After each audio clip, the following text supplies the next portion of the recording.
সম্মানিত তৌহিদি জনতা, আজকের বিক্ষোভ মিছিলের উপস্থিত হয়ে আপনারা যে দৃষ্টান্ত দেখিয়েছেন তা ইতিহাস সফল হয়ে থাকে।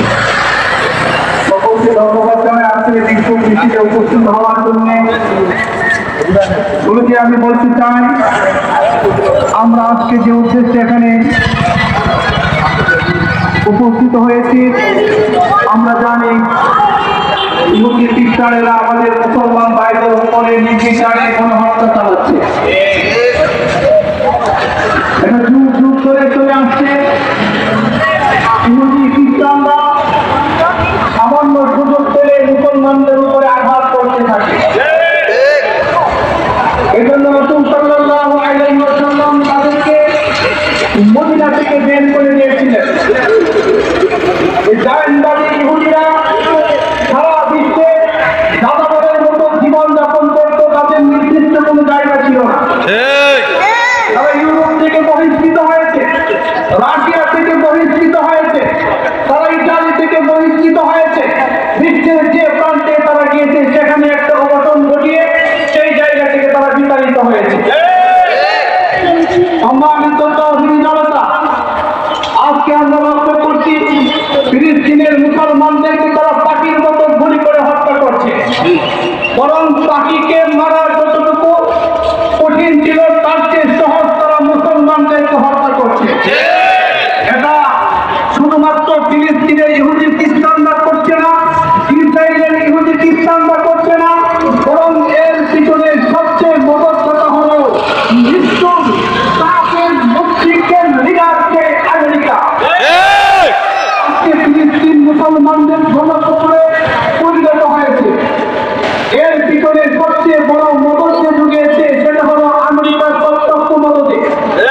সম্মানিত তৌহিদি জনতা, আমাদেরকে ফিলিস্তিনের পক্ষে দাঁড়াতে হবে। তার আগে আমাদের মুসলমানদের ঈমানকে নতুন করে জাগিয়ে তুলতে হবে। ইহুদি খ্রিস্টানদেরকে আমাদের জানিয়ে দিতে হবে, মুসলমান জাতি যখন জেগে উঠবে তখন কাউকে সাথ দিবে না ইনশাআল্লাহ। তাদেরকে আমরা জানিয়ে দিতে চাই, ইহুদি খ্রিস্টানদেরকে আমরা জানিয়ে দিতে চাই, তারা সাগর দেখেছে, সাগরের গর্জন দেখে না। মুসলমানদের নরকতা দেখেছে, তাদের কঠোরতা দেখে না। মুসলমানদের সহজ সরল ব্যবহার দেখেছে, কিন্তু জিহাদের ময়দানে ঝাঁপিয়ে পড়ে কাফিরদের কুচকাটা করা দেখে না। যেদিন বিশ্বের মুসলিম এক হয়ে সকল কাফের শক্তির বিরুদ্ধে সোচ্চার হয়ে সবার যুদ্ধে অবতীর্ণ হয়ে সমস্ত সকল শক্তিকে মূলোৎপাত করে দেবে ইনশাআল্লাহ। ফিলিস্তিনের মুসলমানেরা হাহাকার করছে। আমরা যদি নীরব হয়ে যাই, সেদিন কিছু ধরনের আমাদের উপরেও তারা এরকম অত্যাচার করবে। এজন্য আল্লাহ রাসূল বলেন, এক মুসলমান অপর মুসলমানের জন্য একটা দেহের মতো। এক মুসলমান আক্রান্ত হলে অপর মুসলমান আক্রান্ত হবে। এক মুসলমানের দেহে আঘাত হলে অপর মুসলমান দেহে আঘাত পাবে। এরকম দেখায় যদি কোন মুসলমান ব্যতীত না হয় সে মুসলমান থাকতে পারে না। ইহুদি খ্রিস্টানদেরকে সমূলে ধ্বংস করার জন্য কিছু ফর্মুলা রাসূলুল্লাহ সাল্লাল্লাহু আলাইহি ওয়াসাল্লাম দিয়ে গেছেন। এর মধ্যে একটা ফর্মুলা হলো তাদেরকে অর্থনৈতিকভাবে পঙ্গু করে দেওয়া। অর্থনৈতিকভাবে পঙ্গু করতে হলে আমাদের সচেতন হতে হবে। ইসরায়েল সহ আমেরিকার মতো পণ্য আছে, সকল পণ্যকে বয়কট করতে হবে। আমরা যারা দোকানদার ব্যবসায় আছি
أنفسنا وإن لم تغفر لنا وترحمنا لنكونن من الخاسرين ربنا آتنا في الدنيا حسنة وفي الآخرة حسنة وقنا عذاب النار رب العالمين يا الله قلتم ما توفيق তোমাকে আয় আল্লাহ ফিলিস্তিন মুসলমানদের পক্ষে আমাদের বিক্ষোভ মিছিল করেছে আমাদের এই বিক্ষোভ মিছিলকে আপনি কবুল করে নেন আয় আল্লাহ তৌহিদ জনতা স্বতঃস্ফূর্তভাবে আমাদের আহ্বানে সাড়া দিয়ে একত্রিত হয়ে সকলকে কবুল করে নেন আয় আল্লাহ বিশেষ করে আমার ফিলিস্তিন মুসলমানদেরকে আপনি হেফাজত করেন আয় আল্লাহ ফিলিস্তিন মুসলমানদের উপর আপনার খাস রহমত নাযিল করেন সমস্ত কাফের শক্তিকে আপনি ধ্বংস করে দেন বিশ্বের সমগ্র মুসলিমদেরকে এক হওয়ার তৌফিক দেন ইমানের বলে জ্ঞান হয়ে সকল অন্যের বিরুদ্ধে রুখে দাঁড়াবার তৌফিক দান করেন আয় আল্লাহ আগামীকাল মাস পর কালচার যে অনুষ্ঠান হবে তোমাদের পবিত্র অনুষ্ঠানে আমাদের সকলকে সেখানে যাওয়ার ব্যবস্থা করে দেন লাগে আয় আল্লাহ সমস্ত বিশ্বের মুসলমানদের উপর আপনার খাস রহমত নাযিল করেন আয় আল্লাহ আমাদের দোয়াকে কবুল করে নেন সাল্লাল্লাহু তাআলা আলা কুল্লি মুসলিম মুহাম্মদ ওয়া আলা আলিহি ওয়া আসহাবিহি আজমাইন আল্লাহুম্মা আমিন برحمتك يا ارحم الراحمين